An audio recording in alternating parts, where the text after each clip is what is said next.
Boa noite, pessoal. Vamos então ao nosso estudo dessa noite, continuando o nosso percurso pelo livro de Daniel. Texto para hoje, salvo maior engano, Daniel capítulo 3 é o nosso texto de análise para essa noite. O rei Nabucodonosor fez uma imagem de ouro que tinha 60 côvados de altura e 6 de largura. Levantou-a no campo de Dura, na província da Babilônia. Então, o rei Nabucodonosor mandou ajuntar as sátrapas, os prefeitos, os governadores, os juízes, os tesoureiros, os magistrados, os conselheiros e todos os oficiais das províncias, para que viessem à consagração da imagem que o rei Nabucodonosor tinha levantado. Bom, qual é o assunto do capítulo 3 e o que há de importante no contexto do capítulo 3, considerando a história que a gente até agora trabalhou? O capítulo 3 ele é quase que um eco do capítulo 2, mas um eco degenerado do capítulo 2. E essa é uma coisa interessante que a gente percebe quando faz a leitura pausada do capítulo 3. Ou seja, o que acontece no capítulo 2, com a preocupação de Nabucodonosor, com o sonho que ele tem, com toda aquela confusão com os magos, depois a interpretação do sonho dada por Daniel na audiência com o rei, toda aquela história terminou, conclui-se lá no finalzinho do capítulo 2, com uma expressão de Nabucodonosor.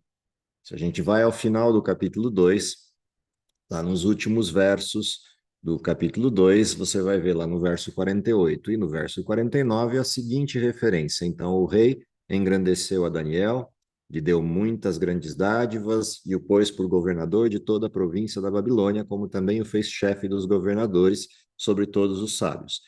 Um pouquinho antes disso, o que o rei faz? O rei, tendo recebido a interpretação do sonho, se posiciona diante de Daniel, numa posição de reverência, quase como uma adoração, não especificamente a Daniel, mas em reconhecimento ao Deus de Daniel. E ele emite uma frase assim: certamente o vosso Deus é Deus dos deuses e o Senhor dos reis e revelador dos mistérios, pois pudeste revelar esse mistério. E então vêm as dádivas e presentes dadas a Daniel. O que é interessante na expressão do rei, quando ele evoca a autoridade ou a grandiosidade do Deus de Daniel. A primeira coisa que chama a atenção na frase do rei é que o rei não se inclui na observação ou reverência ao Deus de Daniel. Ele reconhece a autoridade, coloca o Deus de Daniel como uma autoridade forte, forte o suficiente para chamá-lo de Deus dos deuses, mas ele usa como pronome na apresentação vosso Deus. E ao usar essa expressão, ele deixa uma situação ambígua de reconhecimento entre reverência, mas não necessariamente aceitação do Deus de Daniel. Reconhece a autoridade, mas não necessariamente aceita o Deus de Daniel, apesar da reverência. Uma outra coisa interessante é que o rei, obviamente, não gostou. E Daniel, na própria forma como descreve a interpretação, como faz o discurso de interpretação do sonho, toma todo o cuidado do mundo para dizer para Nabucodonosor que o reino dele não vai durar para sempre. Conhecendo Nabucodonosor, conhecendo suas expectativas e conhecendo a Babilônia, Daniel toma o cuidado de exaltar a Babilônia, colocar o rei numa condição favorável para dizer que ele é a cabeça de ouro, e rapidinho trata de descrever o restante. Depois de ti virá um reino inferior ao teu, ele qualifica esse reino como inferior, como uma forma de amenizar a notícia de que o reino de Babilônia não vai durar para sempre. Essa, com certeza, não é uma notícia agradável, embora o rei tenha reconhecido a capacidade do Deus de Daniel ao dar a interpretação e ao descrever o sonho. O problema é que o tempo passou, a história seguiu, e dentro do contexto dessa história, obviamente, Nabucodonosor vai vendo a expansão do seu reino, vai vendo o poder que se instala a partir de Babilônia, e começa a pôr em xeque a visão de Daniel e a apresentação do Deus de Daniel. A ideia de construir uma imagem, uma estátua enorme, ela traz como pano de fundo desse processo algo que está na cultura babilônica, que está na cultura daquela região, o paganismo instalado naquela região, que é o fato de que o rei acreditava nos poderes possíveis de algum nível de intervenção proveniente das divindades em que ele acreditava e da forma como isso poderia ser, de alguma maneira, evocado para que o que foi apresentado no texto de Daniel, de alguma forma, se modificasse. E daí a ideia de construir uma estátua toda de ouro, e não só isto, mas consagrar essa estátua. Esse ato de consagrar e de tornar aquela estátua algo diferenciado, consequentemente, algo a ser reverenciado, é interessante no modelo de transição entre o que aconteceu no texto anterior e o que acontece aqui. Outra coisa curiosa desse capítulo 3 é que, se a gente olha o contexto em que essas coisas estão acontecendo, há um diálogo, ainda que distante, entre o capítulo 3 de Daniel e o capítulo 13 de Apocalipse. Quando a gente observa o capítulo 13 de Apocalipse, ali aparece a figura de uma grande besta, e essa besta tem como qualificação, como apresentação, características de animais presentes em Daniel 7. As características daquela besta envolvem o poder dos reinados que antecederam esta besta, dos quais Babilônia é um deles. Naquela figura de Apocalipse 13, se a gente reparar com atenção, vai aparecer uma referência de adoração. E a referência de adoração que aparece ali, tanto na primeira parte do capítulo 13 quanto na segunda parte do capítulo 13, dão conta de um poder que é exaltado. Esse poder é colocado como autoridade sobre todos, e alguém faz com que todos adorem a imagem construída a essa besta. Caprichosamente, aqui no capítulo 3 de Daniel, a gente tem uma referência similar. Uma grande imagem, uma grande estátua construída, e numa sequência de cena, uma solicitação de que todos os que estão presentes na cena adorem aquela imagem, reverenciem aquela imagem. E como contraponto disso, quem não reverenciar a imagem terá perda de direitos ou pena capital, como foi o caso dessa condição posta no capítulo 3 de Daniel. Ou seja, quando o livro de Apocalipse faz alusão à Babilônia, isso não é à toa, isso não é casual. Babilônia acaba se transformando num símbolo de adoração antagônica a Deus, de reverência a algo que não é Deus. E como o livro de Apocalipse está centrado na questão da adoração, é bastante interessante essa correlação, tanto dos símbolos, das visões de Daniel, quanto dos eventos históricos que estão acontecendo em Babilônia, que de alguma forma sustentam o perfil da Babilônia que se forma no fim dos tempos, contra o povo de Deus e contra Deus. Seja na questão direta da adoração, seja nas questões periféricas da perseguição e condenação daqueles que não reverenciam esse poder. Isso é interessante de observar na correlação desses textos. Outra coisa interessante da gente prestar atenção na abordagem dessa parte histórica do livro de Daniel é que o livro de Daniel tem como público-alvo, numa forma bastante clara, quando a gente chega ao fim do livro, o público-alvo do livro de Daniel é quem vivesse no tempo do fim. Portanto, o foco de público para o livro de Daniel é o remanescente. O que significa que os elementos que passam pelas histórias relatadas no livro de Daniel, assim como as profecias, de alguma forma se conectam com o perfil do remanescente e as necessidades do remanescente, que é outra coisa interessante de se observar quando a gente analisa essas histórias. Do capítulo 2, do capítulo 3, do 4, do 5 e do 6, como parte histórica do livro. E a parte do capítulo 1, como introdução dessa história, na fidelidade apresentada por Daniel e seus companheiros, que de alguma forma ilustram ou se conectam com o perfil do remanescente, os que guardam os mandamentos de Deus e têm o testemunho de Jesus. Essas referências são importantes da gente manter em tela, manter em mente quando olha para esses textos. Ou seja, ainda que a gente olhe a história pela descrição que ela tem, pelo perfil de fidelidade a Deus que ela apresenta na história dos garotos envolvidos nessa cena, a parte importante para nós que estamos lendo isso no tempo em que vivemos é lembrar que esse livro tem como referência o remanescente. Portanto, as histórias têm a ver conosco e com algo necessário para o nosso tempo. Bom, voltando ao texto em específico, o texto começa com a apresentação de uma grande estátua que é construída com uma expressão de tamanho, uma forma e tamanho bastante curiosos, porque ela tem 60 côvados por 6 côvados. Ou seja, usa o método típico de contagem, ou um método bastante comum de contagem, que é o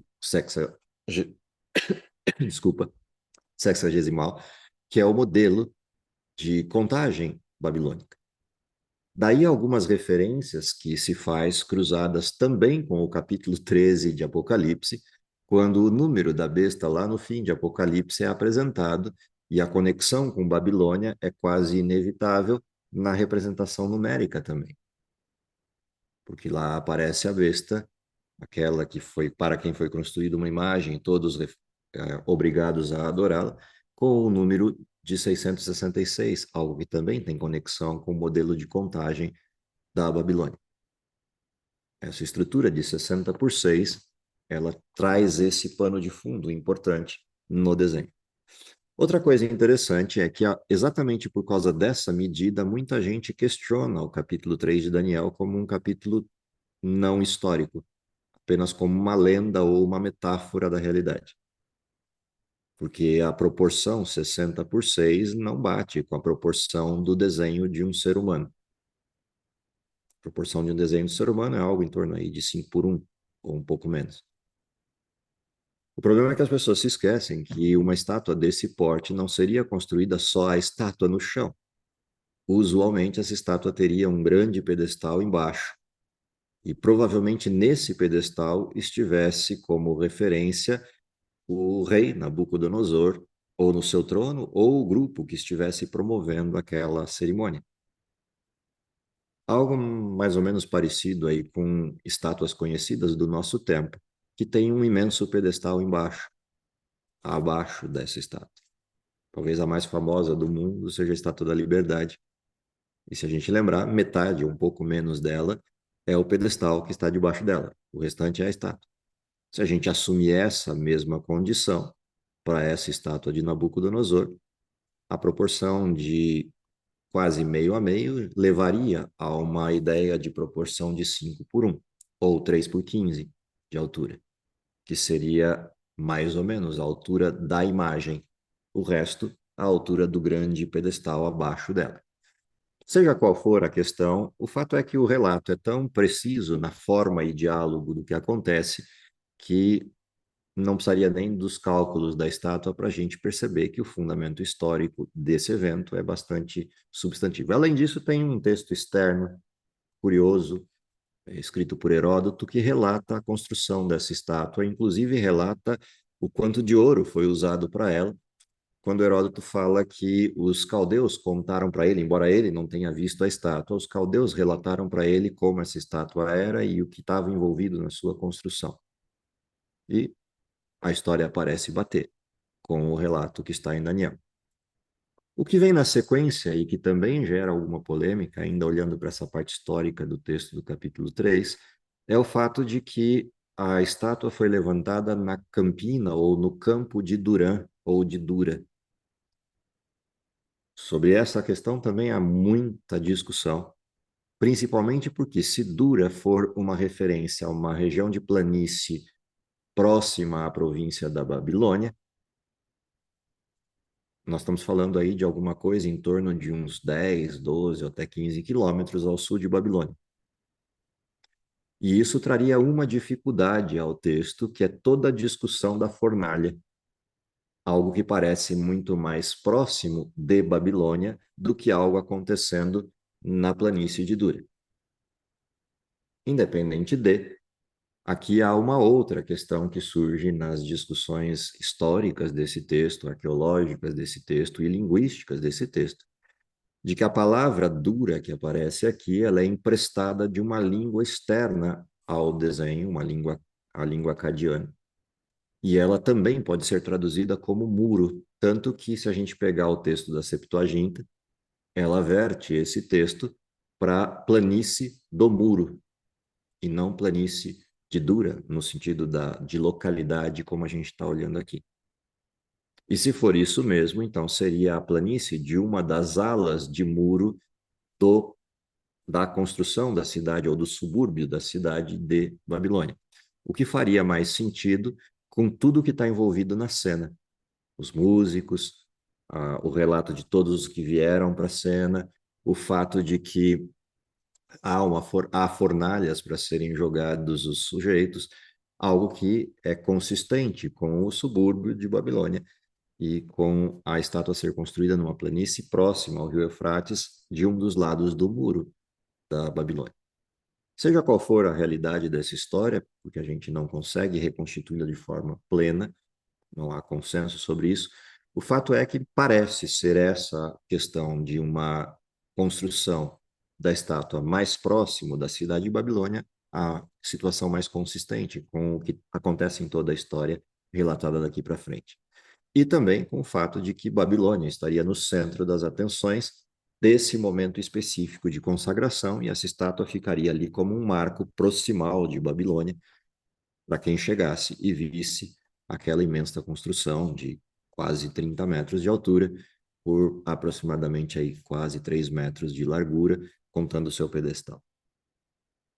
O que acontece na sequência disso, que é esse relato chato de lista de títulos do verso 2, é algo também típico da cultura semítica, que é você relatar os títulos dos sujeitos envolvidos numa cerimônia de consagração ou numa cerimônia de exaltação, que era o que estava acontecendo ali. Há algo que também se sugere nesse momento, que é o fato dos garotos estarem lá, de Sadraque, Mesaque e Abednego estarem na cena. O que talvez infira que, num primeiro momento, aquela cena não dizia respeito a um modelo religioso, a um culto religioso num primeiro momento. E que talvez isso tenha se modificado ao longo do processo da programação. E uma vez que eles iam apresentar a inauguração daquela estátua, o processo se verteu, talvez por sugestão ou por outras questões, para um novo modelo de cerimônia, que é um modelo religioso. E aí, isso justificaria os garotos estarem ali na cerimônia e não terem arrumado outra coisa para fazer, para não ter comprometimento com algo que seria todos se inclinarem e adorarem a estátua. Isso parece não estava no programa ou no convite original a toda a estrutura dos que compunham essa cena. O que parece coerente com o que está acontecendo a partir do momento que esses garotos são pegos eventualmente de surpresa num determinado evento para o qual não havia preparo prévio. Quando a gente vê a sequência do texto, a partir do verso 3, começa o desenho da cena do que se passa por Nabucodonosor. E a primeira coisa interessante de observar em Nabucodonosor é exatamente essa transição de ele abdicar daquilo que, de forma aparentemente tão graciosa, aceitou na apresentação de Daniel, para um orgulho pessoal a respeito das suas conquistas e do reino. E essa transição altos e baixos de Nabucodonosor vai cobrar em algum momento um preço dele, como, por exemplo, a gente chega na história do capítulo 4. Mas isso é um outro assunto para um outro momento. Vamos para a sequência do texto, verso 3 em diante, ver como é que a cena acontece, a parte mais conhecida da história. Então se ajuntaram os sátrapas, os prefeitos, os governadores, os juízes, os tesoureiros, os magistrados, os conselheiros e todos os oficiais das províncias, para a consagração da imagem do rei Nabucodonosor, que o rei Nabucodonosor tinha levantado. e estavam em pé diante da imagem que Nabucodonosor tinha levantado.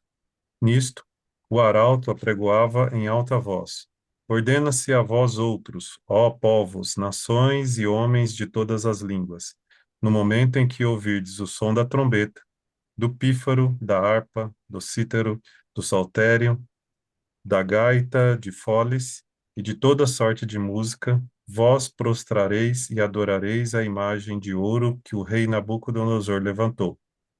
Qualquer que se não prostrar e não adorar, será no momento instante, no mesmo momento instante, lançado na fornalha de fogo ardente. Portanto, quando todos os povos ouvirem o som da trombeta, do pífaro, da harpa, do cítaro, do saltério e de toda sorte de música, se prostraram os povos, nações e homens de todas as línguas e adoraram a imagem de ouro que o rei do Nabucodonosor tinha levantado. Ok, até aí. O que é interessante nesse relato repetitivo que a gente tem nessa introdução é exatamente essa coisa da cultura semítica. E essa forma de repetição, tanto dos títulos quanto dos instrumentos, demonstra o perfil da cerimônia, ou seja, a importância da cerimônia, seguindo um ritual bastante sólido de cerimonial, e para onde a cerimônia passou a apontar, que foi um fenômeno de adoração. Agora, imagina a surpresa de todos que estão na cena com esse pedido. Bom, num primeiro momento, se a gente olha a estrutura geral, não há nada de muito significativo para povos pagãos se ajoelharem e se inclinarem frente àquela imagem num pedido assim. É uma reverência ao rei, há algo fantástico que o rei fez e está tudo certo, todo mundo volta para casa. O problema é que nessa cerimônia tem garotos hebreus que não poderiam se curvar para aquela imagem no contexto dessa cena, num processo de adoração. E aí começa o embate de dois modelos em apresentação. De um lado, uma divindade falsa e um modelo de adoração falsa, do outro lado, a lealdade ou fidelidade sendo provada de garotos numa cultura estranha. Ou seja, o grande problema dessa história é que se aqueles garotos tivessem se ajoelhado no meio da multidão imensa que o rei reuniu ali naquela planície, gente vinda de todos os lados do reino babilônico, além de todos os líderes do reinado, nessa mesma cena, seria algo que passaria totalmente despercebido de qualquer pessoa. Afinal de contas, todo mundo se ajoelhou. Mas no meio daquela estrutura inteira de pessoas ajoelhadas com o rosto em terra, três sujeitos de pé chamaram a atenção. E não tinha como evitar não vê-los. E por isso a cena cria um contexto bastante singular. Imagina você olhar para toda aquela planície e, obviamente, como esses garotos eram parte da liderança babilônica, eles não estavam no fim da fila. Eles estavam na parte frontal desse público, onde as pessoas mais importantes usualmente estavam numa cerimônia como essa. Ou seja, quando você olha toda a planície de pessoas debruçadas no chão e aqueles três garotos na primeira ou na segunda fila, ou na terceira fila, de pé, isso obviamente chamou atenção. Foi algo que não passou, não tinha como passar despercebido. O interessante é que esse não passar despercebido teve um grupo de denunciantes. E aí, dentro desse contexto, começa a coisa da cultura palaciana, a cultura de concorrência palaciana. Vamos para a sequência do texto e ver como é que a cena vai se desenrolar. Ora, no mesmo instante se chegaram alguns homens caldeus e acusaram os judeus, e disseram ao rei Nabucodonosor: Ó rei, vive eternamente. Tu és rei, baixaste um decreto pelo qual todo homem que ouvisse o som da trombeta, do pífaro, da harpa, da cítara, do saltério, da gaita, de foles e de toda sorte de música se prostraria e adoraria a imagem de ouro. E qualquer que não prostrasse e não adorasse seria lançado na fornalha de fogo ardente. Há uns homens judeus que tu constituíste sobre os negócios da província de Babilônia, Sadraque, Mesaque e Abidnego, estes homens, ó rei, não fizeram caso, esses homens, ó rei, não fizeram caso de ti. A teus deuses não servem, nem adoram a imagem de ouro que levantaste. Então, Nabucodonosor, irado e furioso, mandou chamar Sadraque, Mesaque e Abidnego, e trouxeram a estes homens perante o rei. O que é Falou, interessante nesse pedaço da história, vamos dar uma pausa aí. Primeiro é observar que a cena foi vista, ou seja, não tinha como evitar não ver os garotos que ficarem de pé. Mas o rei parece não ter visto, ou se viu, não deu confiança ao que tinha visto. Mas quando chegam alguns para denunciar, eles arquitetam uma forma de denúncia, e essa forma de denúncia foi encher o orgulho do rei, de elogios, de autoridade, para depois dizer, olha, tem alguém fazendo pouco caso dessa autoridade, e alguém fazendo pouco caso de quem o senhor é e do decreto que o senhor emitiu. Ou seja, do mesmo jeito que Daniel tomou o cuidado de, na sua fala, deixar tudo, como a gente diz, azeitado para contar a interpretação do sonho, esses sujeitos arquitetaram a forma de contar ou de denunciar Sadraque, Mesaque e Abednego. E aqui vem algo interessante quando a gente compara e extrapola do texto essa questão para o que, por exemplo, as bem-aventuranças pontuam a respeito daqueles que servem a Cristo, ou o que vai acontecer no fim da história com as perseguições ao povo de Deus. Via de regra, os que estão em volta e são relativamente próximos serão os piores algozes e denunciantes do povo de Deus. E é o que a gente está assistindo nessa cena. Se a gente vai ao texto das bem-aventuranças, as bem-aventuranças terminam com essa certeza, com essa afirmação de que aqueles que servirem a Cristo, aqueles que decidirem seguir a Cristo, vão ser perseguidos, caluniados, vão dizer coisas ruins a respeito dessas pessoas para, de alguma forma, desmerecer sua condição de crença, sua adoração. E é exatamente o que a gente está assistindo na cena com esses garotos. Algo que é semelhante ao perfil do primeiro de todos os sujeitos que faz esse tipo de coisa, chamado Satanás. É o perfil dele reproduzido nestes caldeus. Lembra que Apocalipse, no capítulo 12, pontua que esse que é a antiga serpente, chamada Diabo e Satanás, é aquele que nos acusa diante de Deus dia e noite. Ou seja, é o perfil de Satanás o que estamos vendo aqui. Quem está por trás dessa cena, atuando em Nabucodonosor, atuando nesses caldeus, atuando no cenário inteiro, é Satanás com seus anjos, com uma intenção direta de ataque a Deus e sua manifestação no reino babilônico. Afinal de contas, o reino de Israel foi vencido, o povo de Deus está preso, mas no meio da estrutura do povo babilônico ascende em autoridade um sujeito fiel, como Daniel, e três sujeitos fiéis, como esses garotos, liderando a Babilônia, o que é bastante intrigante na cena. Ou seja, a cidade do paganismo, que representa no fim da história do mundo a exacerbação do modelo de paganismo e antagonismo a Deus, nessa cidade, quem governa, quem dirige as coisas são fiéis a Deus, fiéis de Deus. Daniel, Sadraque, Mesaque e Abednego. E esse antagonismo é interessante nessa cena.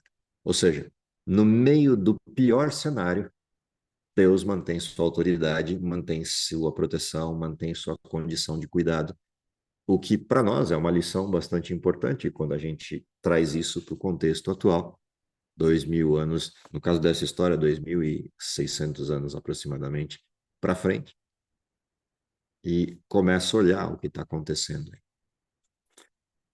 Quando a gente olhar o fim da história e ver a leitura das cenas do grande conflito no fim da história humana, é interessante observar que nos maiores postos e posições haverão fiéis de Deus representando Deus, ainda segurando os ventos e a liberdade para que a pregação do evangelho prossiga.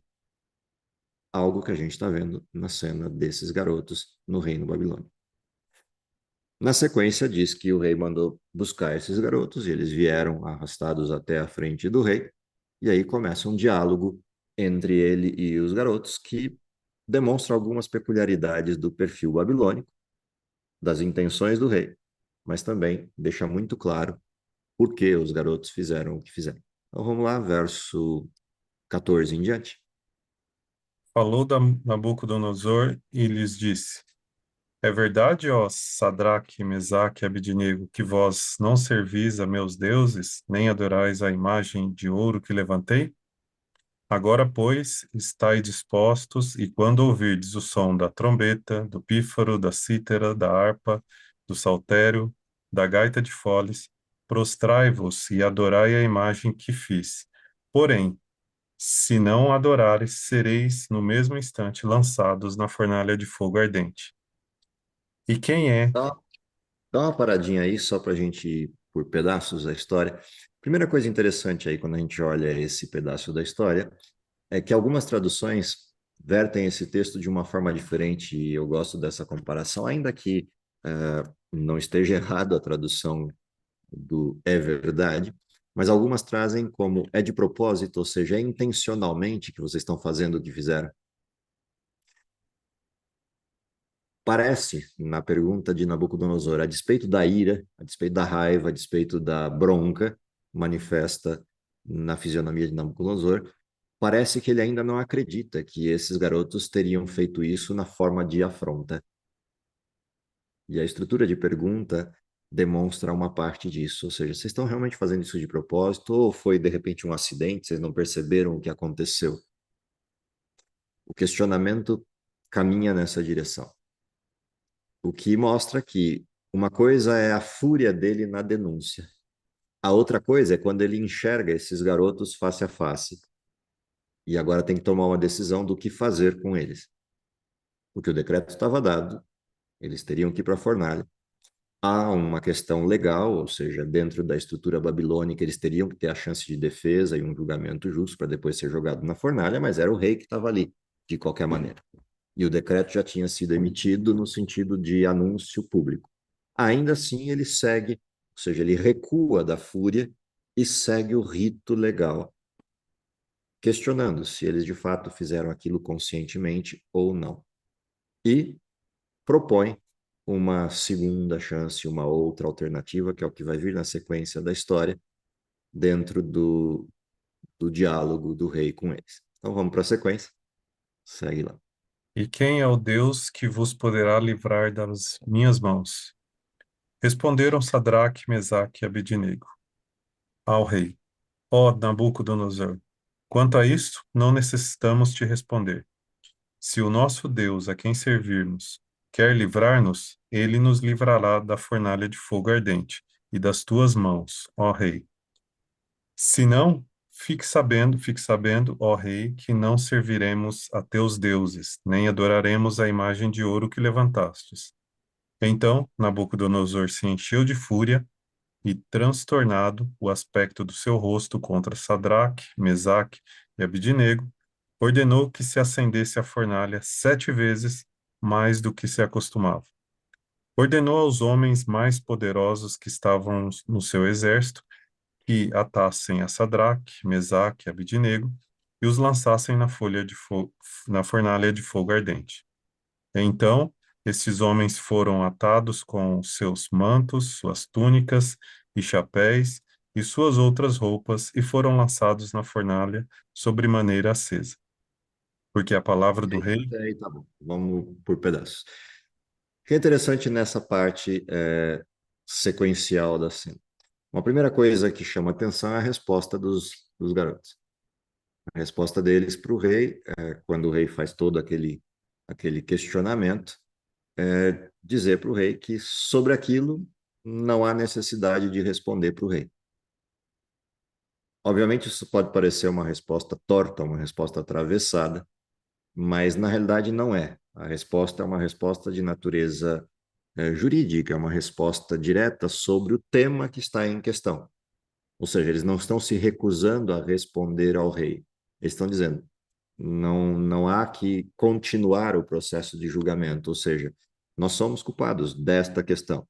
Fizemos exatamente o que está sendo dito. Em outras palavras, é isso que eles estão dizendo para o rei.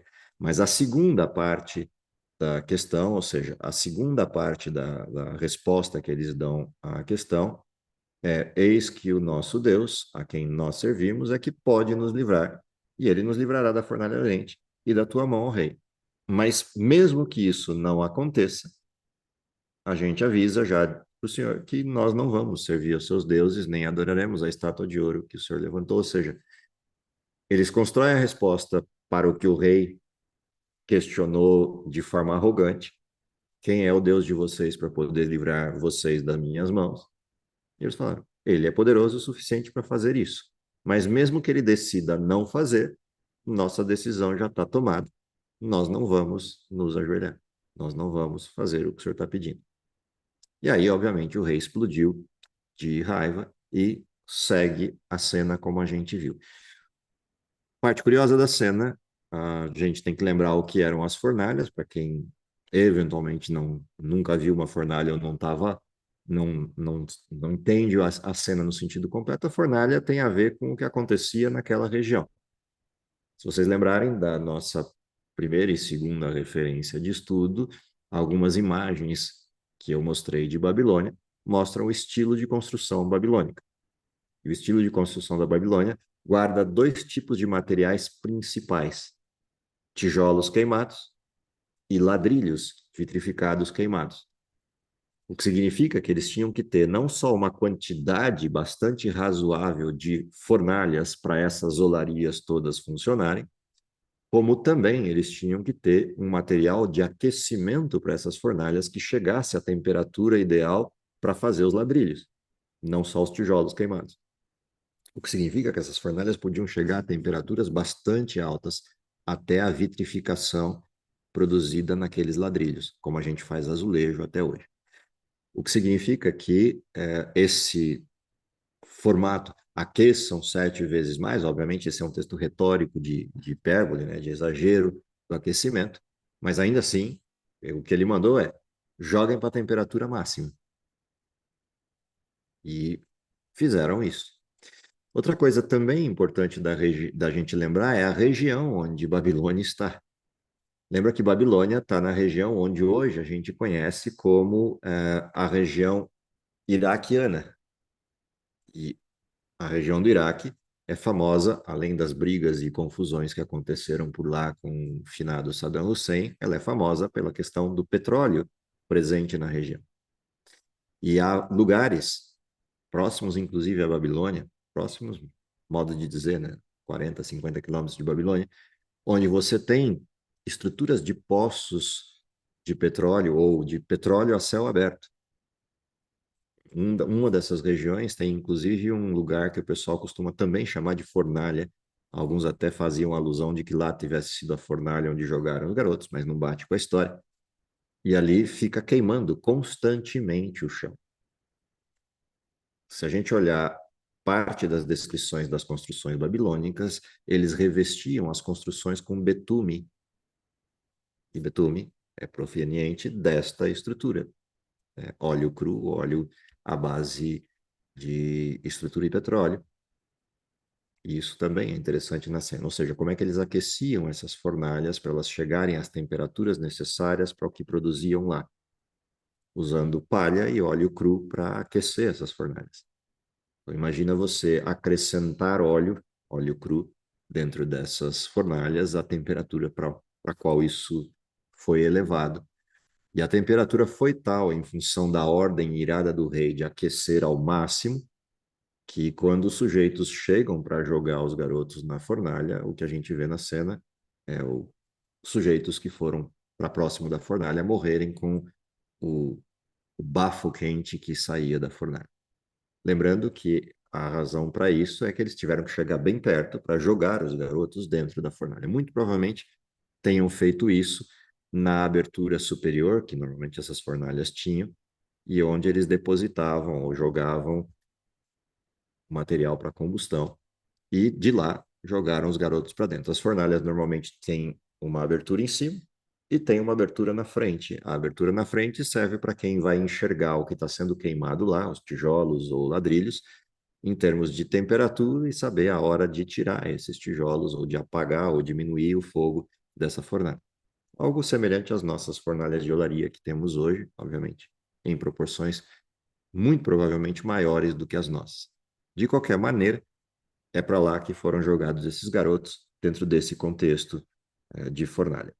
O texto faz questão, Daniel faz questão de, no relato, dar todos os detalhes de como essa cena aconteceu. Ou seja, eles foram amarrados, as vestimentas que eles traziam eram vestimentas de caráter real, de caráter nobre, por isso todos esses detalhes de quantas roupas existiam ali. E é assim que eles foram jogados para dentro da fornalha. De roupa e tudo, amarrados para não escapar, para não fugir, de eventualmente tentar fugir da condenação. Vamos para a sequência, como é que termina a história. Porque a palavra do rei era urgente e a fornalha estava sobremaneira acesa. As chamas do fogo mataram os homens que lançaram de cima para dentro a Sadraque, Mesaque e Abidnego. Esses três homens, Sadraque, Mesaque e Abidnego, caíram atados dentro da fornalha sobremaneira acesa. Então o rei Nabucodonosor se espantou e se levantou depressa, e disse aos seus conselheiros: Não lançamos nós três homens atados dentro do fogo? Responderam ao rei: É verdade, ó rei. Tornou ele e disse: Eu, porém, vejo quatro homens soltos que andam passeando dentro do fogo sem nenhum dano, e o aspecto do quarto é semelhante a um filho dos deuses. Então chegou-se Nabucodonosor à porta da fornalha, sobre maneira acesa, falou e disse: Sadraque, Mesaque e Abidnego, servos dos servos do Deus Altíssimo, saí e vinde. Então Sadraque, Mesaque e Abidnego saíram do meio do fogo. Ajuntaram-se os sátrapas, os prefeitos, os governadores e conselheiros do rei e viram que o fogo não teve poder sobre os corpos desses homens, nem foram chamuscados os cabelos da sua cabeça, nem os seus mantos se mudaram, nem cheiro de fogo passaram sobre eles. Falou Nabucodonosor e disse: Bendito seja o Deus de Sadraque, Mesaque e Abidnego, que enviou o seu anjo e livrou os seus servos que confiaram nele, pois não quiseram cumprir a palavra do rei, preferindo entregar o seu corpo a servirem e adorarem qualquer outro Deus, senão ao seu Deus. Portanto, façam um decreto pelo qual todo povo, nação e língua que disser blasfêmia contra o Deus de Sadraque, Mesaque e Abidnego seja despedaçado, e as suas casas sejam feitas em monturo. Portanto, não há outro Deus que possa livrar como este. Então o rei fez prosperar a Sadraque, Mesaque e Abidnego na província da Babilônia. Traz para frente no texto, se a gente fosse classificar naquelas teorias de temperamentos que circulam por aí, fatalmente íamos jogar o Nabucodonosor como um colérico sanguíneo ou um colérico. Parece até Pedro na sua forma de se posicionar. Do mesmo jeito que ele se ira ao nível extremo, ele verte para o lado oposto com a facilidade imensa diante da cena, obviamente, que assistiu. Coisas interessantes da cena. Primeiro, quando os garotos foram jogados, todo mundo que jogou morreu. Caíram os três e todo mundo viu caindo, que é a mesma cena que eu descrevi. Provavelmente jogaram pela abertura superior da fornalha e a parte da frente da fornalha era aberta, ou seja, não tinha como escapar. E a gente sabe que a parte frontal é aberta porque Nabucodonosor está olhando eles lá dentro e todo mundo está assistindo a cena. E ele chega perto dessa abertura e pede para esses garotos saírem. O que acontece na cena assim que eles saem de lá? Toda aquele grupo de autoridades que estava mais próximo da cena, obviamente chega perto para ver o que aconteceu, porque eles estão assistindo e estão vendo sair de dentro da fornalha três sujeitos. Parte curiosa da cena, tinham 4 lá dentro, e Nabucodonosor percebe os 4, e os outros também percebem os 4, tanto que a pergunta dele é: não são 3 que eu joguei? Como eu estou vendo 4? E, de fato, todos confirmam. É o que está acontecendo. O detalhe é que Nabucodonosor percebe que o quarto é diferente dos demais. E aqui vem uma coisa que chama a atenção. A fornalha está fervendo, aquecida ao nível máximo, e, obviamente, as labaredas de fogo estão lá queimando. Como ele consegue ver esse quarto sujeito lá? E ele perceber que esse quarto sujeito é diferente. Eu fico imaginando, e é só uma viagem mental, o poder da glória de Deus para extravasar, extrapolar o contexto da fornalha. Que você perceber essa diferença no meio do fogo da fornalha não seria tão simples assim, exceto que a glória pudesse exceder o próprio fogo. E isso chama, de fato, a atenção na cena. Ou seja, a glória de Deus é muito mais intensa do que qualquer coisa no nível físico que a gente possa conhecer, a ponto de Nabucodonosor conseguir perceber isso ao olhar para a cena. Os garotos saem, e aí o que acontece na cena é a exaltação de Nabucodonosor. Problemas com a exaltação de Nabucodonosor. Ele continua colocando o assunto para fora de si. É o Deus deles, é o Deus que eles servem, é o Deus que tem poder para livrá-los, inclusive da minha mão. É um Deus que tem poder para fazer um livramento desta ordem. É um Deus que não pode ser blasfemado ou zombado por nenhum babilônico, a ponto de ele emitir um decreto que quem fizesse isso seria digno de punição. Mas você não vê o reconhecimento de Nabucodonosor, do Deus deles, como o Deus a quem ele deseja servir. Ou seja, Nabucodonosor está sendo literalmente provocado por Deus para a conversão, mas ele oscila nessa resposta. Ele não responde de maneira definitiva ao que está acontecendo na cena. Ele ainda fica nesse processo ambíguo entre a sua cultura e seus deuses e a apresentação do Deus desses garotos. E a forma que ele encontra para recompensar é fazer prosperar a autoridade e, consequentemente, rendimentos e presentes para esses garotos na província da Babilônia. Obviamente, isso não deixou contente aqueles que fizeram a denúncia. E a corte continua no seu trabalho intenso para, nas questões internas, de alguma forma, atacar quando tiverem a oportunidade, ou Daniel ou seus amigos. Uma coisa que chama sempre a atenção na cena e todo mundo pergunta é onde é que estava Daniel. Como Daniel era governador da Babilônia, muito provavelmente estivesse em alguma viagem oficial para algum canto do império e não participou da cena por alguma dessas questões envolvidas no seu próprio trabalho. Caso contrário, fatalmente estaria ali com os garotos participando da cena. O que esse texto tem a ver com o escopo do livro de Daniel? Lembra que existe uma conexão entre os textos, né? O capítulo 2 e o capítulo 7, o capítulo 3 e o capítulo 6, o capítulo 4 e o capítulo 5. A conexão direta desse capítulo 3, é o eco que ele faz ao capítulo 6 do encontro de Daniel com Dario e a cena que a gente vai estudar da Cova dos Leões.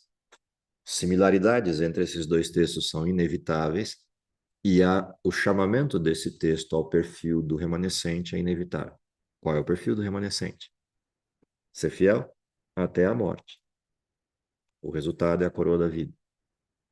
Qual é o perfil do remanescente?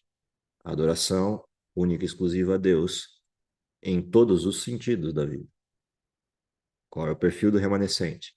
Dar testemunho desse Deus e razão da fé sempre que solicitado. Ou seja, o que a gente lê no Novo Testamento a respeito do remanescente, a respeito do povo de Deus, se reproduz na vida desses 3 garotos. Qual é o grande aprendizado, o maior dos aprendizados dessa história? O maior dos aprendizados dessa história é que isso não aconteceu por acaso. Isso não é um acidente de percurso que aconteceu com esses garotos e eles tomaram uma decisão atabalhoada ali. Esses garotos vêm sendo preparados para essa cena desde sempre.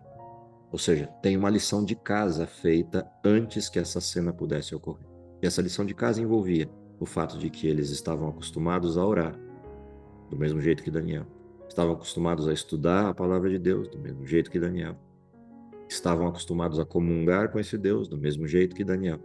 E por isso estavam prontos para quando um momento crucial de decisão, eles precisassem se posicionar. E essa é uma grande lição para o nosso tempo. Ou seja, aquilo que vem pela frente na história, se estivermos vivos para acompanhar o fim da história, o que vem pela frente exigirá esse padrão de fé, este padrão de conhecimento da palavra e esse padrão de comunhão com Deus, para fazer frente ao que será a pressão contra o povo de Deus. E essa é a grande questão do pano de fundo dessa história, posicionada aí onde está, como uma lição para nós, e fazendo eco com o que a gente vê no texto do capítulo 13 de Apocalipse, na referência ao povo de Deus frente a toda a pressão que virá da besta, da sua imagem, e da segunda besta que dá poder à primeira besta e constrói para ela uma imagem e obriga que todos a adorem. Somente um perfil de cristão com esse calibre desses garotos terá condições de suportar a pressão que virá nesse tempo. Que seja essa a nossa realidade em termos de preparo, e se for a nossa oportunidade estar nessa cena, que a gente consiga ter esse mesmo perfil, manter esse mesmo padrão de fé para passar por todas essas questões. Terminamos o capítulo 3. Próxima semana a gente adentra o capítulo 4, continuando o nosso percurso do livro de Daniel. Vamos orar? Querido Pai que está nos céus, te agradecemos pelo dom da vida, te agradecemos pelos exemplos que a Bíblia nos traz, idade do preparo para cenas que se avizinham à nossa história. Dá, Senhor, que esse preparo contínuo nos aproxime de Ti, nos aproxime do poder do Espírito e nos dê a condição para estarmos de pé quando formos exigidos a testemunhar nas circunstâncias que, de alguma forma, nos cercarem no futuro. Que isso seja a nossa realidade, que seja aquilo que mantém a nossa fé e a nossa esperança na redenção em Cristo. É o que te pedimos por Jesus. Amém.